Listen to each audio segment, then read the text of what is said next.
import export data MySQL के अंदर या ट्रांजैक्शनल डेटाबेस के अंदर थ्रू SQL import export करना काफ़ी इजी काम है, और ये SQL बजाते खुद एक आपको वे पूरा प्रोवाइड करती है जिसके साथ आप इंपोर्ट भी कर सकते हैं, डाटा एक्सपोर्ट भी कर सकते हैं। तो आप कोई IDE भी यूज़ कर सकते हैं, जैसे कि विजुअल ID मैं वेब बेस्ड यूज़ कर रहा हूँ PHP MyAdmin। इसी तरीके से हम कोई और भी यूज़ कर सकते हैं, मल्टीपल IDEs हैं।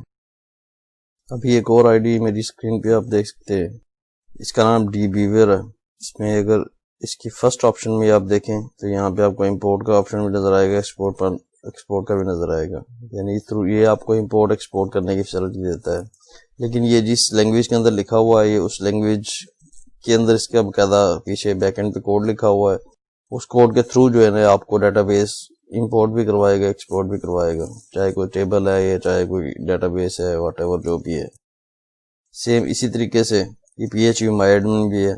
अब ये जो वेब इंटरफेस है ये भी इसी तरीके से आपको इंपोर्ट की फैसिलिटी भी देता है, एक्सपोर्ट की फैसिलिटी भी देता है, लेकिन ये लिखा हुआ है PHP के अंदर कम्प्लीटली। आप ऊपर देखें ना तो आपको ये PHP की फाइलें नजर आएंगी। तो ये बैकएंड पे इसके PHP लैंग्वेज जो है ना एग्जीक्यूट हो रही है, वो PHP के थ्रू जो है ना इंपोर्ट एक्सपोर्ट कर रहा है। अगर मैं यहाँ से कुछ एक्सपोर्ट करना चाहूँगा तो मैं क्या करूँगा, सिंपल आप एक्सपोर्ट के ऊपर जाएंगे, उसके बाद ये quick display only minimum options या कस्टम ऑप्शन में आ जाए तो ये क्या करता है, आपको पूरे ऑप्शन प्रोवाइड करता है कि आप किस तरीके से एक्सपोर्ट करना चाह रहे हैं। तो ये आप 1 बाय 1 तमाम टेबल्स, अब टेबल का स्ट्रक्चर आपने एक्सपोर्ट करना है या डाटा भी एक्सपोर्ट करना है, तो जो चीज़ आपने एक्सपोर्ट करनी है, जो टेबल एक्सपोर्ट करना है, उस टेबल का खाली स्ट्रक्चर एक्सपोर्ट करना है या डाटा भी एक्सपोर्ट करना है, यहाँ से उसे ऑन ऑफ कर लें जिस तरह आप मतलब इससे आप जो है ना काम लेना चाहें, जैसे मर्जी आप इंपोर्ट एक्सपोर्ट इसके थ्रू कर सकते हैं। सेम वे जो है ना बाकी IDs भी प्रोवाइड करते हैं। अब ये एक और ID है, ये देखें यहाँ रजिस्टर्ड है, ये भी इंस्टॉल किया हुआ है। इस पर आप अपना एक डेटाबेस कनेक्शन क्रिएट कर लें, उसके बाद जो है ना ये भी आपको इंपोर्ट एक्सपोर्ट की फैसिलिटी देगा। MySQL कनेक्शन, लोकल कनेक्शन,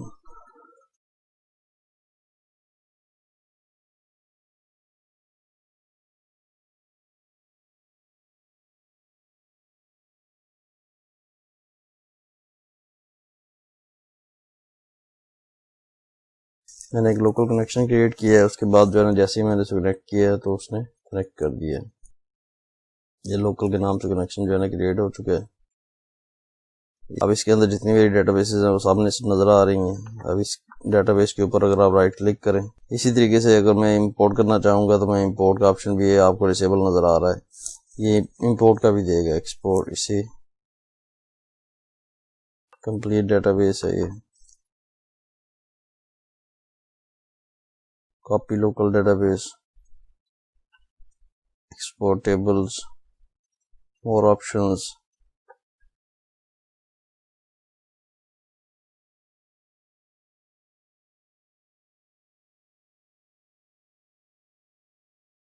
थोड़ा सा रिसर्च करना पड़ता है किसी भी ID के अंदर। वो डिफरेंट उसके जो है ना प्लेसेस हो सकती हैं जहाँ पे जो है ना वो आपको ये फैसिलिटी प्रोवाइड कर देगा। नॉर्मली वैसे इनके अंदर ये होता है कि इसके ऊपर राइट क्लिक करने पे वो चीज़ प्रोवाइड की जाती है, जैसे कि यहाँ पे ये दे रहा है एक्सपोर्ट टेबल। अब आगे उसने फर्दर मेरे से इंफॉर्मेशन मांग ली है कि कौन सी चीज़ आप एक्सपोर्ट करना चाह रहे हैं। डेटाबेस कंप्लीट, स्पेसिफाई कर दें टेबल नेम, उसके बाद नेक्स्ट आगे इसका प्रोसेस है, हमने वो करेंगे। कॉमन सेंस के साथ आप उसे कर सकते हैं, एज कोई डिफिकल्ट चीज़ नहीं है। PHP MyAdmin काफ़ी इजी है, इसमें हम जो है ना ये डिफरेंट ऑप्शंस के साथ जो है ना कोई भी चीज़ इंपोर्ट भी कर सकते हैं, एक्सपोर्ट भी कर सकते हैं।